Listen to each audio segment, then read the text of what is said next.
नमस्कार, मैं माधुरी Singh MKT news channel में सभी दर्शकों का स्वागत है। मुंबई के खारपुर के वार्ड क्रमांक 94 के नगर सेविका प्रज्ञा भूतकर व पूर्व नगर सेवक राजू भूतकर से खास मुलाकात। पेश है एमकेटी न्यूज़ चैनल के संवाददाता यासीन शेख की खास रिपोर्ट के मुताबिक आज एमकेटी न्यूज़ चैनल के संवाददाता ने खार एच पूर्व और एच पश्चिम प्रभाग समिति की अध्यक्षा और खार पूर्व के वार्ड क्रमांक 94 की नगर सेविका प्रज्ञा भूतकर और पूर्व नगर सेवक राजू भूतकर से उनके द्वारा उनके क्षेत्र में किए गए कार्यों की जानकारी ली और आने वाले समय में इस बार शिवसेना बिना बीजेपी के किस प्रकार अपना परचम लहराएगी, इस मुद्दे पर भी बात हुई।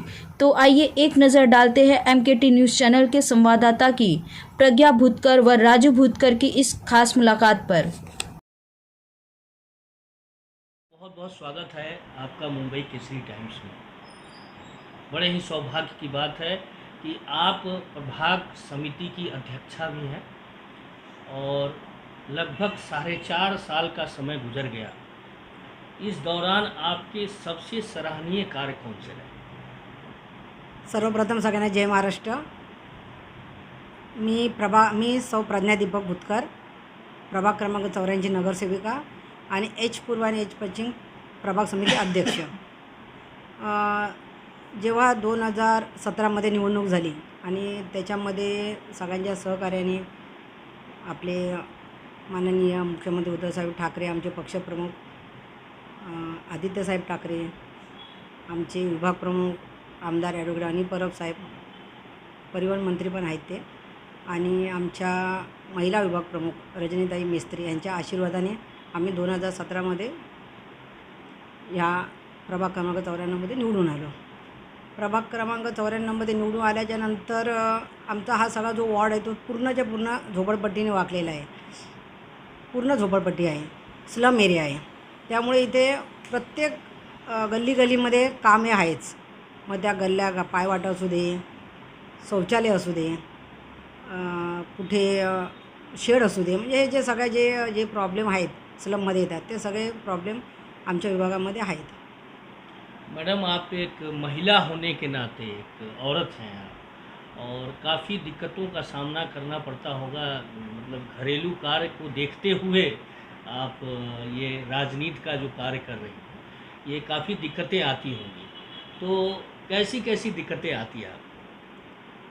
महिला म्हटले तर प्रॉब्लेम हे आलेच, कारण घर सांभाळून, कारण आमची हिंदू हृदय समाजसेवक बाळासाहेब ठाकरे यांचं म्हणणंच आहे की तुम्ही घर सांभाळून समाजकारण करा, आणि आम्ही ते फॉलो करतो आहोत। कारण घर सांभाळणं हे गरजेचं आहे, कारण एका स्त्रीवरती पूर्ण घर अवलंबून असतं। आम्ही घर पण सांभाळतो आणि विभाग पण सांभाळतो, आणि एक वेगळं माझ्या मते तरी लेडीजला एक वेगळी पॉवर असते की ते सगळं ती करू शकते, आणि आम्ही शिवसेनेच्या नगरसेवक आहोत, त्यामुळे आम्ही हे कामं करतोच। प्रॉब्लेम तसं पाहिलं तर आहेत, माझे मिस्टर माजी नगरसेवक आहेत आणि आता उपविभाग प्रमुख आहेत, त्यांची तर साथ आहेत। सगळी जी जनता आहे, सगळे पदाधिकारी आहेत, त्यांची मोलाची साथ आहे, वरच्यांची तर आहेतच। त्यामुळे तसे प्रॉब्लेम जास्त येत नाही आहेत, पण जे काय प्रॉब्लेम आहे ते आम्ही सॉल्व करतो। स्वतः आप एक महिला हैं और महिलाओं के विकास के लिए आपने इस 4 सालों में क्या किया है? महिलांसाठी सर्वप्रथम आपल्या पहिल्या आपल्या बचत गट होते ते शोधून काढले, बचत गट स्थापन केले, आणि बचत गटामार्फत किंवा आता जे आपले टेंडर निघत आहे, महानगरपालिकेचे जे टेंडर निघतात त्या टेंडरमध्ये त्यांना इन्वॉल्व व्हायला देतो। मग ते दत्तक वस्ती असू दे किंवा जे काय जे सुविधा आहेत त्या सगळ्या त्यांच्यामार्फत बचत गटांना कामं मिळतात।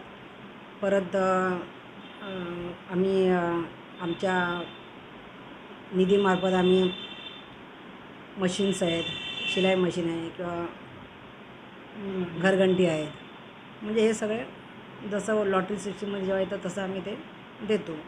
बाकी जे सगळे जे महिलांसाठी जे कार्यक्रम आहेत वर्षाचे असतात ते आम्ही सगळे शाखेमार्फत करतो।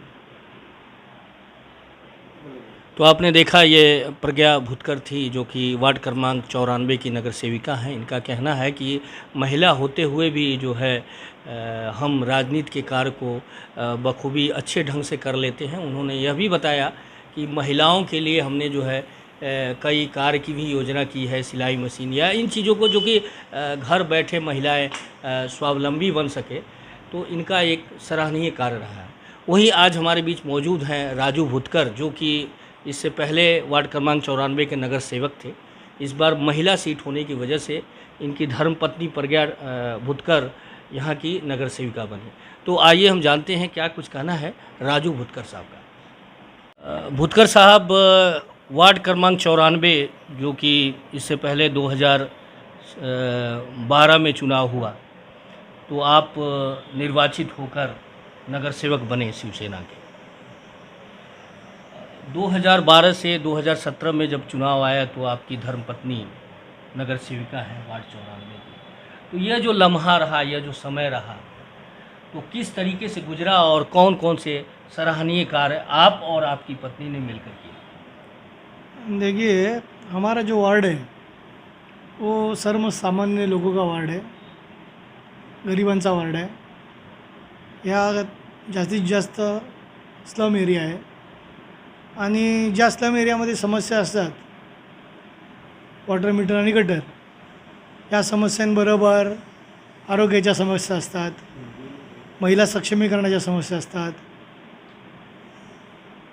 काही रॅशनल कार्डाच्या संबंधित असतात, काही वेळेला बायपास किंवा एन्जिओप्लास्टीसारख्या सर्जरी यांच्या समस्या असतात, गरजू गरीब मुलांसाठी वह्या वाटप वगैरेचे कार्यक्रम असतात, म्हणजे शैक्षणिक साहित्याच्या समस्या असतात, त्यानंतर ज्येष्ठ नागरिकांच्या काही समस्या असतात, त्यांना त्यांच्या दृष्टीने काही करायला लागतं। तर अशी सर्व विधायक कार्य, जसे दिव्यांग व्यक्ती, असे दिव्यांग व्यक्तींसाठी सुद्धा झेरॉक्स मशीनचं वाटप असेल किंवा त्यांना स्कूटर वाटप असेल किंवा व्हीलचेअर लागतात त्यांना, किंवा काही लोकांना सायकल लागतात एकाच ठिकाणाहून दुसऱ्या ठिकाणी जाण्यासाठी वगैरे, असे वेगवेगळे प्रॉब्लेम्स असतात इकडे। काही अडचणी असतात, लोकांच्या छोट्या छोट्या अडचणी असतात। तर आमचा हा जो पिंड, शिवसेनेचा जो पिंड आहे, माननीय शिवसेना बाळासाहेब ठाकरेंनी एक शिकवण जी दिली आहे की 80% समाजकारण आणि 20% राजकारण, तर त्या धोरणाला लागूनच आम्ही सर्व कार्य करत असतो। आणि आमचे विभाग प्रमुख आहेत ॲडव्होकेट अनिल परब साहेब, आता आपल्या राज्याचे परिवहन मंत्री, तर त्यांच्या मार्गदर्शनाखाली आम्ही येथील जनतेचे SREचे प्रश्न असू देत किंवा डिफेन्स लँडचे प्रश्न असू देत, ते सोडवण्याचा आम्ही प्रयत्न करतो। कारण इथे मोठ्या प्रमाणात समस्या आहेत, ज्या SRE आहेत ते अर्धवट सगळं आहे। कारण यहाँ के जो बेसिक जो नीड्स है, मतलब सारे वार्ड में रहते वो तो है ही है, उसके बावजूद यहाँ पर झोपड़पट्टी का बड़ा प्रश्न है। यहाँ पर माड़ा कलेक्टर लैंड के साथ डिफेंस लैंड है, जो कि डिफेंस लैंड पे अभी तक जो सेंट्रल गवर्नमेंट की पॉलिसी है, उस पॉलिसी के हिसाब से झोपड़पट्टी पुनर्वसन की कोई भी योजना नहीं है। तो उसके लिए भी हमारे जो विभाग प्रमुख है एडवोकेट अनिल परब साहब, वो उद्धव जी के साथ बात करके, माननीय अभी जो अपने मुख्यमंत्री है साहब हैं, हमारे पक्ष प्रमुख, उनके साथ उनका कोऑर्डिनेशन चालू है।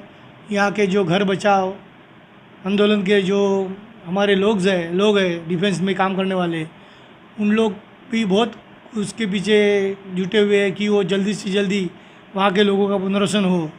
तो ये सब समस्याओं के खिलाफ जूझ रहे हैं हम लोग, लड़ रहे हैं।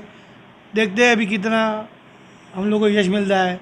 बाद में स्लम हो एरिया होने से आरोग्य की समस्या है, तो उसके लिए हम लोग हर साल बहुत सारे मेडिकल कैंप, मतलब 1-2 नहीं, हम लोग कम से कम 10-15 मेडिकल कैंप अरेंज करते हैं।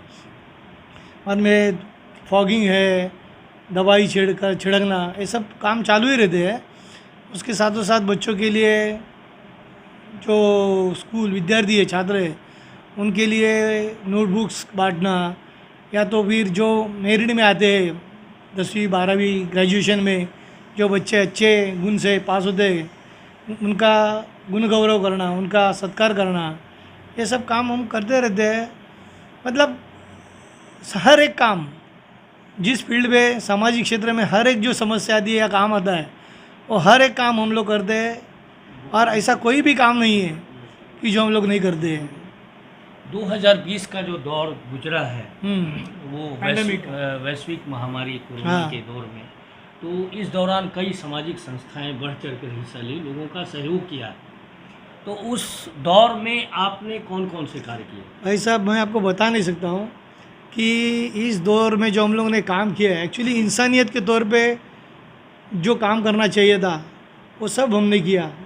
जैसे ही पैंडेमिक की शुरुआत हुई और शुरू के काल में हमारे जो मुख्यमंत्री है उद्धव जी ठाकरे, उन्होंने घोषणा की थी, आपको याद होगा तो, कि ब्लड की समस्या है, ब्लड कम है अपने पास, तो आप ब्लड डोनेशन कैंप अरेंज कीजिए। और जैसे ही हम लोग ने 27 मार्च को 22 मार्च को पैंडेमिक मतलब कोविड का जो लॉकडाउन है घोषित हुआ, और हम लोग ने 27 मार्च को 2-3 दिन के जैसे ही पैंडेमिक के बाद 2-3 दिन में ही उद्धव साहब ने जाहिर किया कि रक्त के कम करता है, तो हम लोग ने तुरंत 27 मार्च को 2-3 दिन के कार्यकाल में ही तो वो ब्लड डोनेशन कैंप अरेंज किया। और हम लोग ने 246 बॉटल्स इसी शाखा में, इसी जगह पे हम लोगों ने 246 बॉटल्स यूनिट ब्लड डोनेट किया।